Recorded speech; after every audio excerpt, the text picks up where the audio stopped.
What up, B Squad? It is your boy JB, and we are here today, you guys, with another brand new review for The Real Housewives of Miami, you guys, season 6, episode 2. This episode is titled Champagne Confessions, you guys. Now, before we jump into it, if you guys are watching this video or any other video on the channel and you guys aren't subscribed yet, then I need you guys to do me a solid favor and stop taking me out on this date and then having me pay for it at the end of it.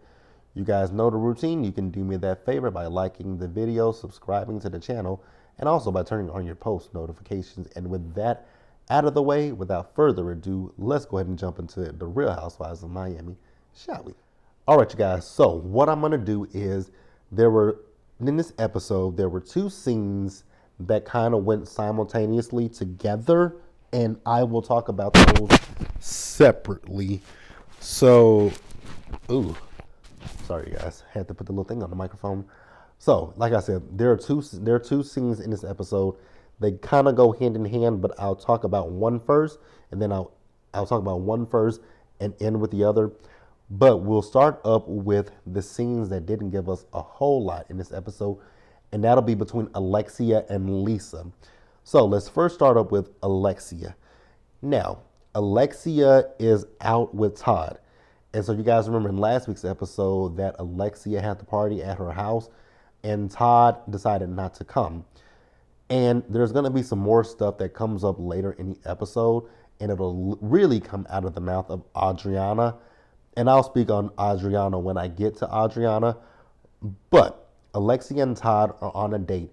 And I will say, in this particular scene, you can kind of see a little bit of cracks in their foundation, because she's talking about Peter.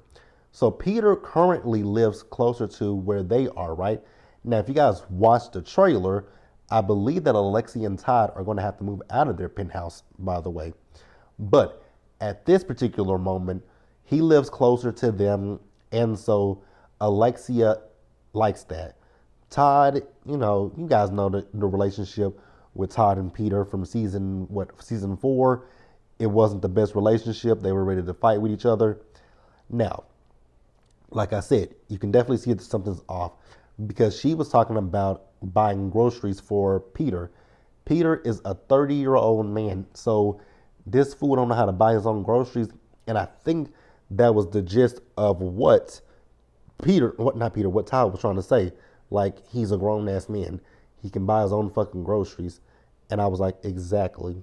So I think that's going to be some of the stuff between him. I feel like it might be the Peter situation, stuff with Peter. Could be financial stuff. It could be a lot of things. Do I think Alexia and Todd will be divorcing? We shall see by the end of this season. We shall see. That would be terrible. I mean, Jesus. That would be bad. But hey, you guys know how I feel about Alexia. Alexia is not my favorite person, but I don't necessarily wish that upon Alexia. But yeah, like I said, it wasn't much with Alexia. We can just kind of see the cracks. And I'm wondering at this point if what the issues are is really just dealing with the apartment, and it's putting a little bit of financial strain on their relationship. I feel like that might be what it is. It might be financial stuff. But again, we'll see as the season progresses, you guys. Now, let's pause here and let's move forward, you guys. Next up, let's talk about Lisa. You guys, so remember, we found out last week that Lisa's boyfriend, Jody, lives in Adriana's old house, right? So Adriana and Julia, they were both going over to the house. And I will say that the house, now let Adriana try to tell it, she thought it looked better. Her house looked better. The decor looked better when she lived there as opposed to Jody. I kind of disagree with you, Adriana. Your taste wasn't bad, right? Your taste wasn't bad. Your taste wasn't sweet tea from, Marriage Medicine, but I actually like Jody's style a little bit better. Let me know if you guys watched the episode, and let me know whose decor you like. Adriana's decor, Jody's decor, right? Now, one thing with Jody and Lisa, they're talking about, her living closer to him. I was like, wow, are we moving too fast? Just asking the question, right? Now, we do know that current day, Lisa, I don't know if Lisa's still in the house, But I know that previously a judge ruled that she did have to move out of that house. So I don't know where she is. I think she had to get an apartment. That is so interesting. It's kind of like you think about Mia from the Real Housewives of Potomac, how they downsized from that big ass house that they paid $10,000 a month for to a small ass apartment. Or, in the words of Toya, a bullshit ass apartment, right? So, yeah. Then after that, Julia came by and they were discussing what happened with Marisol. Now, I will take back although I don't see it for Marisol, and I was here for Julia coming at Marisol. Did Marisol deserve what happened? Get that. Wasn't talking to you either. Did Marisol deserve what Julia was saying to her in last week's episode? Absolutely not. But again, I don't see it for Marisol. I don't like Marisol. I think Marisol's a goddamn drunk, and that's all we got to say about that. Now, Lisa. Lisa was in her car getting ready to go meet her attorney, and so her attorney called her to basically let her know that so she was getting temporary spousal support as well as child support, right? So Lenny had agreed to a settlement. And so the lawyer told her what it was, and we saw a flash on the screen that she was getting $8,000 a month in temporary support. I was like, she was like, that's not enough for her and the kids. I was like, so let me ask this question, Lisa. How much money do you shell out in a month for you and your children? Like, here's the thing. When it comes to child support and stuff like that, especially child support is not for the mother to live a whatever kind of lifestyle you want to live. It is to take care of the kids.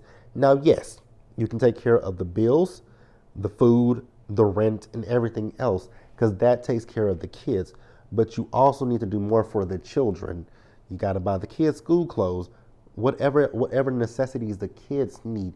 That literally is for the kids. So it's not for you to go buy a Birkin bag. It's not for you to go buy this. God, I just want to say this right here real quick. It's not for them to go buy that ugly ass Mugler cat suit, bodysuit, jumpsuit, whatever. It's not for you to go do anything frivolous like that. So that's my whole thing. It's not for that. So I was kind of confused when Lisa was saying it's not enough. I'm like, well, what would be enough? Because to me, it seemed like she's saying, she wants more. It ain't it seems she wants more money. I know she wants more money. But what's enough? You know what I'm saying? But it is what it is. Let me know what you guys think, and we'll pause here, and then we'll move forward, you guys. All right, you guys, so let me go ahead and get Larsa out of the way, because Larsa really irked me. And let me say this about Larsa. I was looking at Larsa and Marcus, right? And I finally put it together with Marcus and Larsa. Marcus and Larsa are nothing but a social media relationship. That is all it is, because Marcus is a handsome guy. Larsa is Larsa. Put them two together, because if you go look at their Instagram, it's nothing but pictures of those two. So that's all it is. It's for the smoke and mirrors. It's for the screen. It's for public consumption. I don't think that those two are compatible at all. Don't really care if they are or aren't, but I think it's more so for the visual optics with that relationship. Now we see Larsa, she's working out in the gym, and I was like, Jesus, what is this? Like, she's talking about Kiki joined her, and she was like, is he the one that makes your butt look like that? I was like, no, it's her doctor that makes her ass look that lopsided. Like, I'm all for getting plastic surgery. I'm all for making your body look how you want it to look, right? But the one thing that I just cannot, I hate to see on my timeline is when people go get, the BBLs and all that kind of stuff, and then they be in a gym working out for the clicks and views and the likes, right? But all you see is the cakes, their ass, because I have noticed a trend here lately as well, that there are a lot of guys that get BBLs too. Because there's a guy that I follow that is a realtor here in Dallas, right? And I was like, he's the camera literally when he's walking, it focuses on his ass, and I'm like, why are we focusing on your ass, dude? Like, you're showing us what the house looks like, but you got these skin tight pants on, and it's like you clearly had a BBL. Like you clearly had a BBL. But then you see people, they be in the gym. It's like, really? So now you want to be okay?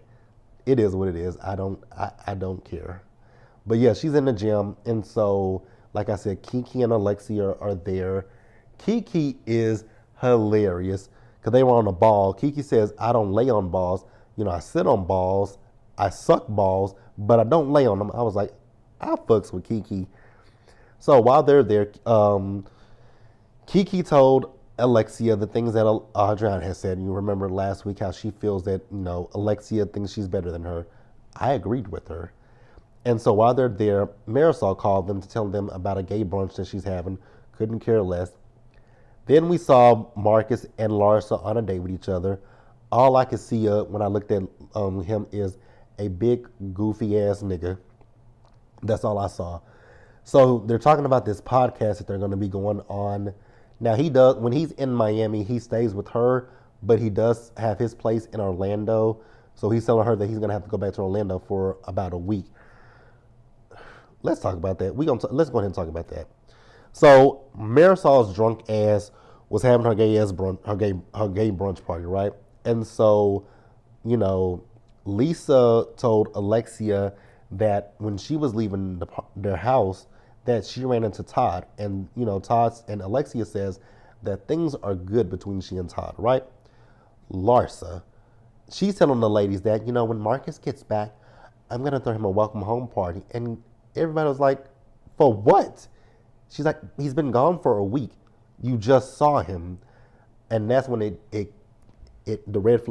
bell just ding, ding, ding, ding, ding, ding, ding.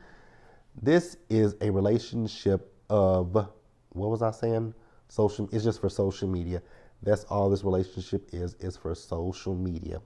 Now, what else? We also found out that Kiki went out the night before, and I guess Lenny's mistress, her ex-husband, she was around him. Kiki, baby, you should have got his number and just, what y'all need to do is find that heifer. Just find that heifer on the street. Tell that bitch to square up and just rag tag her ass. That's all I got to say about that, right? Now, Kiki is worried that this relationship with Jody could be a relationship of, rebound. And Lisa says, no, it's not a rebound relationship because the way that she feels with Jody, she hasn't felt that way in 15 years, right? She says, and he's very much so obsessed with her. I was like, okay, but how do you feel about him? Because what you're really saying is how he makes you feel, and I'm cool with that. So then Larsa is telling the ladies that Gertie had reached out to her because they talked about how Gertie was at the party. And so Larsa lets them know that Gertie reached out to her and that Gertie wants to talk to her. So she's going to meet up with Gertie. We did see her meet up with Gertie, and the sit down just went nowhere because Larsa is so consumed with self that she did not listen to anything that Gertie said. All she was worried about was the fact that Gertie called her fake. But when Gertie is telling her that you've been dismissive of me and regurgitated the things that she said last season, Larsa said, I didn't say it like that. That's not how I said it. It might not be how you said it, but it's your exact words, lady. Like, Larsa. Gertie sat at that table a lot longer than I would have been able to sit at that table because Larsa told her not to cry. She's basically telling this woman what she's not going to do at the table. When that woman started trying to dictate what she's going to do, that would have been the moment that I told production, this scene is wrapped. Let's wrap this scene up because I can't deal with that. Gotta go. So let's pause here and wrap up the episode, you guys. Now, the end of the episode, actually, this was technically the beginning of the episode, but it's the end of my review is what I meant to say. We're going to talk about Nicole. So we saw Nicole. So Nicole and her son, Grayson, they went out for ice cream or something. They went out for ice cream. By the way, congratulations are in order to Dr. Nicole because she and Anthony are expecting baby number 2. So congratulations, right? So Gertie is telling Not Gertie, but Nicole is telling Gertie that she wants to have a girls' day, right? Happy hour with Julia, herself, Adriana, and Gertie, right? Because she knows that something is off with Gertie, and what better way to get it out there than with the girls, the besties, right? So we see them as they're having happy hour. Congratulations to Adriana because we saw Emilio Estefan. He has given her a song. I was like, okay, Adriana, I loves it. Now, Adriana, this is what I was talking about earlier. I have an issue with Adriana. I love Adriana, but Adriana, you were wrong for talking about the fact that you saw Todd and you told Todd that, him and Alexia got some things to work out in their marriage, and he said you put the finger right on it, right? You didn't have to say that, Adriana. I didn't like that because she said she told Todd that they need some time to figure out their marriage, and then she said he told her right on the nose. I just didn't like that she did that. So Nicole asked Gertie, like, hey, what happened at the party? And so she was talking about the fact how aggressive Larsa was. And I didn't even mention that last week's episode. So when, Gertie told Larsa that she was aggressive, Larsa said, I'm just matching your energy. Is that what you think about black women? Because that's what it was given. Because she was talking to you very calmly. So eventually, Gertie broke down and she told the ladies that she has breast cancer, right? And what I will say is I loved how supportive, all of them were. I just loved that. And, shout out to Gertie, you guys, because Gertie revealed at BravoCon that, she is in remission. So congratulations to Gertie. I just saw her. She rang the bell. So I'm so happy for Gertie. So happy for Gertie. Prayers and well wishes to you, Gertie. I'm wishing nothing but healthy health going forward, you guys. That is it, you guys. Let me know what you guys thought about this episode down in the comment section below. Subscribe to the channel, turn on your post notifications, and share the video, you guys. And until next time, stay safe out there. Take care of yourselves. Wash your hands. Be blessed. And I'll see you guys in the next one. Bye, guys.